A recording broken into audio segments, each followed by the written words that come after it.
Hello everyone, welcome back to my channel.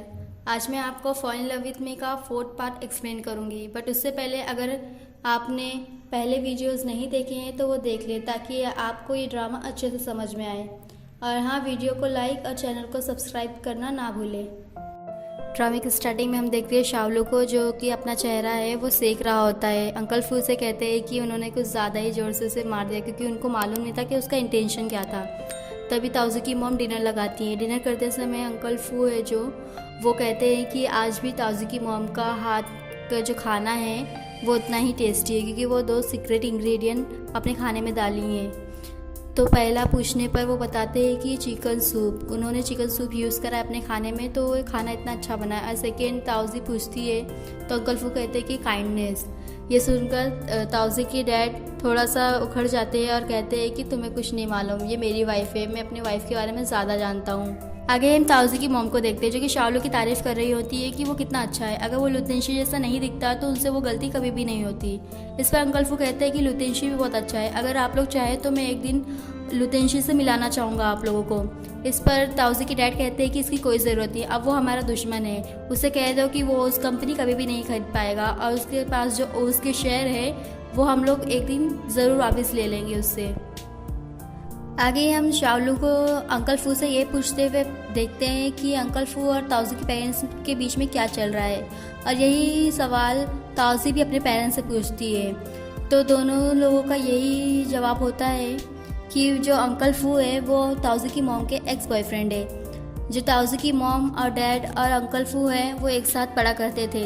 अब वो दोनों ताउजी की मॉम को ही पसंद करते थे। जब अंकल फू मिलिट्री में चले गए थे तो ताउजी की जो डैड है उन्होंने ये अपॉर्चुनिटी जो थी वो ग्रैब कर ली और ताउजी की मॉम से शादी कर ली थी। तभी ताउजी की मॉम कहती है कि ये तो बहुत पुरानी बात है, अभी भी तुम्हारे डैड को क्या पता क्या है कि इतना उस पर गुस्सा हुआ करते हैं। तो इसी पर उसके डैड कहता है कि मैं उस इंसान को कभी भी देखना पसंद नहीं करूँगा। आगे ही हम लुतेंशी को देखते हैं जो कि उस कंपनी को कैसे मदद करे इस बारे में सोच रहा होता है। तभी वहाँ पर अंकल फू आते हैं। अब वो उसे आइडिया देते हैं कि क्यों नहीं वो जो आइडिया है उस कंपनी का ओरिजिनली रियलिटी प्रोजेक्ट के लिए वो दूसरी कंपनी को दे दिया जाए, इससे उस कंपनी की मदद हो सकती है। इस आइडिया से लुतेंशी खुश होता है और कहता है कि हाँ, ये आइडिया बहुत अच्छा रहेगा। आगे हम देखते हैं ताउजी, मामा और गाइजेन को जो कि डिस्कस कर रहे हैं कि अब वो क्या करेंगे। तभी मामा बताती है कि उसने और गाइजेन ने एक पार्ट टाइम जॉब ढूंढ लिया है, इससे ताउजी को सैलरी नहीं देनी पड़ेगी। और जहाँ तक क्या लियो का सवाल है वो भी ढूंढ ही रहा है। तभी इससे ताउजी को एक आइडिया आता है कि क्यों ना साइड बाय साइड वो भी पार्ट टाइम जॉब करे ताकि उसके पास कुछ पैसे आए। आगे ही हम ताउजी को देखते हैं जो कि चिकन कॉस्ट्यूम में है और सब लोगों को पैम्पलेट्स दे रही है। पैम्पलेट्स उसी ने बनाया है। तभी वहाँ पर शावलू आता है और उसे पूछता है कि क्या कर रही हो, तो वो उसे सब कुछ बताती है। शावलू उसे हेल्प ऑफर करता है कि वो भी ये सब देने में उसे मदद करेगा। वो उसे हाफ देती है और बोलती है कि तुम आधा उधर दे दो लोगों को और इधर मैं देती हूँ। जब वो जाने लगती है तो उसे शावलू रुकाता है।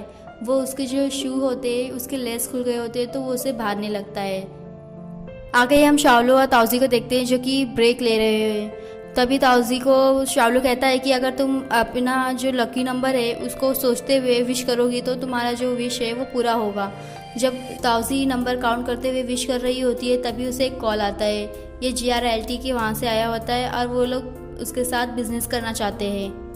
आगे हम शावलू को देखते हैं जो कि लुतेंशी का फोटो देख रहा होता है जिसपे काफ़ी सारे डट्स पड़े हुए होते हैं। तभी वहाँ पर गाइजेन, मामा, लियो और ताउजी डिस्कस करने लगते हैं कि वो लोग इस प्रोजेक्ट के बारे में क्या करेंगे।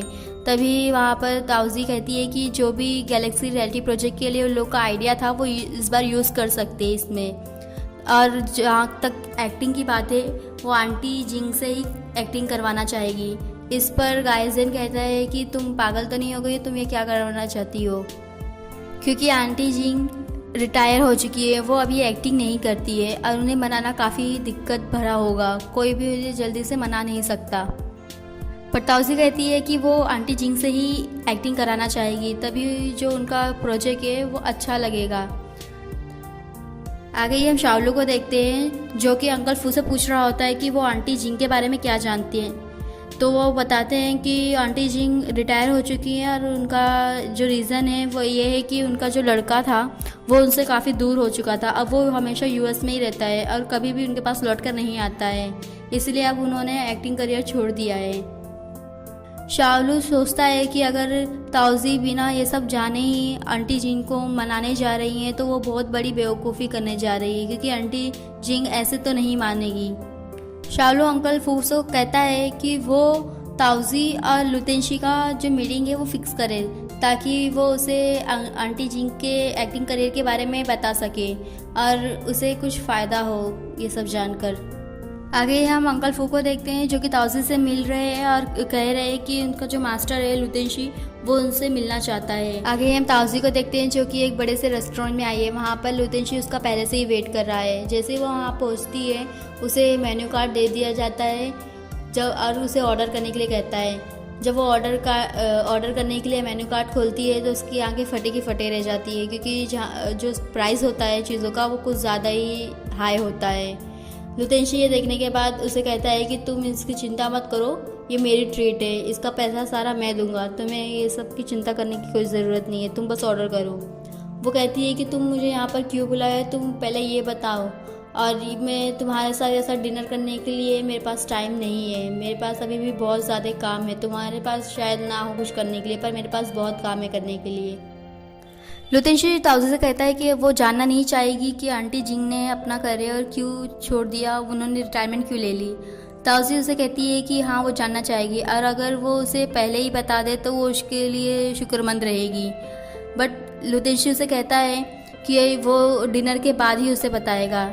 ये सुनकर वो गुस्सा होकर वहाँ से जाने लगती है। लुतेंशी उसके पीछे आता है, उसका हाथ पकड़ के उसे रोक देता है और कहता है कि तुम्हें मालूम कि तुम्हारी जो कंपनी है वो घाटे में क्यों जा रही है, क्योंकि तुम्हारे पास पेशेंस नहीं है, तुम किसी का वेट नहीं कर सकती, तुम्हारे पास एंड्योरेंस नहीं है।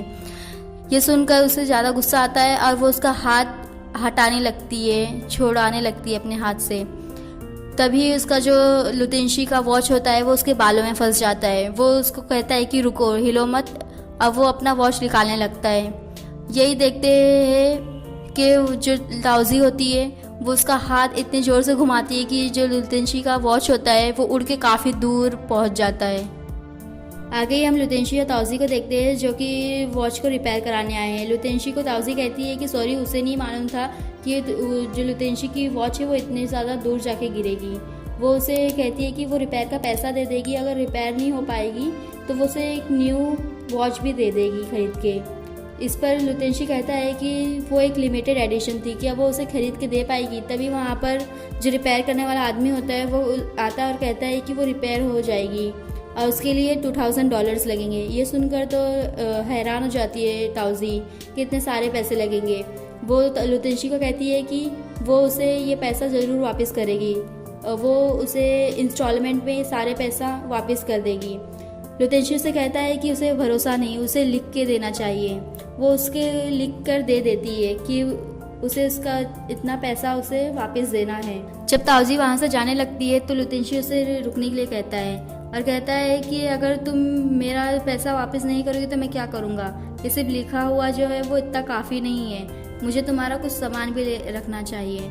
अब वो उसके बैग के पास जाते ही रहता है कि उसकी नज़र ताओजी की वॉच पे पड़ती है। वो उसका वॉच ले लेता है और कहता है कि ये वॉच ओल्ड फैशन ज़रूर है पर मैं इसे रख सकता हूँ। तभी लुतेंशी को ताओजी कहती है कि तुम इसे संभाल के रखना, मैं इसे वापस ज़रूर लूँगी। ये बोलकर ताओजी वहाँ से चले जाती है। ताओजी के जाने के बाद लुतेंशी सोचता है कितनी पागल लड़की है, अब मुझे इसे आंटी जिंग के बारे में बताने के लिए एक नया रास्ता सोचना पड़ेगा। आगे हम ताओजी को देखते हैं जो कि बड़ी परेशान है और अपने आप से ही बात कर रही है कि अभी तो उसे न्यू प्रोजेक्ट मिला है और अभी से ही उसके ऊपर $20,000 का न्यू कर्ज हो गया है, वो उसे क्या करेगी अभी। और यही सब सोचते सोचते वो घर का जो आधे से ज़्यादा सामान को तहस नहस करने लगती है। आगे हम शाओलू और ताओजी को देखते हैं जो कि आंटी जिंग के घर पे जा रहे होते हैं और तभी हम लोग देखते हैं कि आंटी जिंग उन लोगों को घर में घुसने ही नहीं देखती है और लोग को बाहर भगाती है और कहती है कि मैं अभी एक्टिंग करना छोड़ दी और मैं कभी भी एक्टिंग नहीं करूँगी। फिर भी लोग इंसिस्ट करते हैं आंटी को कि एक बार वो उनका जो स्क्रिप्ट है वो पढ़ ले, वो बहुत अच्छा है। आंटी जिंग कुछ नहीं कहती है और वो अपने गार्डन पे जाने लगती है जहाँ पर उन्होंने कुछ पेड़ पौधे उगाए हैं। वो लोग उस आंटी के पीछे पीछे जाते हैं। आंटी उन लोग पे ध्यान नहीं देती हैं और अपना जो गार्डनिंग रहता है वो करते रहती है। तभी शाओलू ताउजी से कहता है कि अभी यहाँ पर खड़े रह के हमें कुछ फ़ायदा नहीं होगा, हम फिर कभी आएंगे। ताउजी उसे कहती है कि ठीक है, और आंटी को कहती है कि आंटी अभी हम जा रहे हैं, हम अपना जो तुम्हारे लिए गिफ्ट लाए थे वो यहीं छोड़े जा रहे हैं, और स्क्रिप्ट भी आप चाहे तो इसे पढ़ लेना। और ये कह के वो लोग जाने लगते हैं। जब वो लोग जा रहे होते हैं तभी वहाँ पर उन लोगों की मुलाकात एक आंटी से होती है, जो कि वो आंटी जिंग की नेबर होती हैं। तभी यहाँ पर जो शाओलू है, जो कि लुतेंशी भी है, उसे आइडिया आता है कि आंटी के बहाने में बता दूंगा कि आंटी जिन ने रिटायरमेंट क्यों ली है। वो उस आंटी के पास जाता है और कहता है कि आप आंटी जिंग को जानती है कि नहीं। वो कहती है कि हाँ, हम लोग 10 साल से नेबर से। वो उनको बताती कि पहले तो ये बहुत अच्छी थी, बट जब से इनका जो बेटा है उसने शादी करके यूएसए में सेटल हो गया है और इनसे कभी मिलने नहीं आया है, तब से इन्होंने अपनी एक्टिंग का करियर छोड़ दिया है। वो सब उन्हें बताती है और लास्ट में एक फ़ोटो भी दिखाती है, जो कि अभी भी कुरियर में ही होता है। वो आंटी जिंग ने उसे लेके नहीं गए हैं।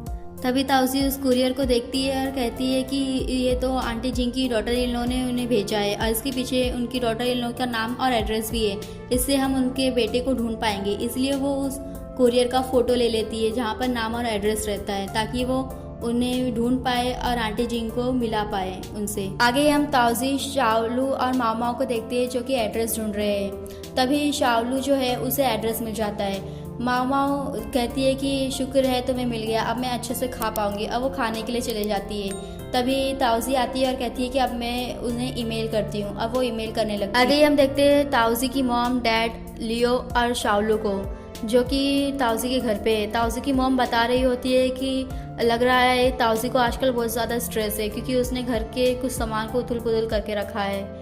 तभी वो शाओलू के पास जाती है और कहती है कि कहीं वो तुम्हारे इस चेहरे से तो स्ट्रेस नहीं हो रही, क्योंकि तुम लुतेंशी जैसे दिखते हो।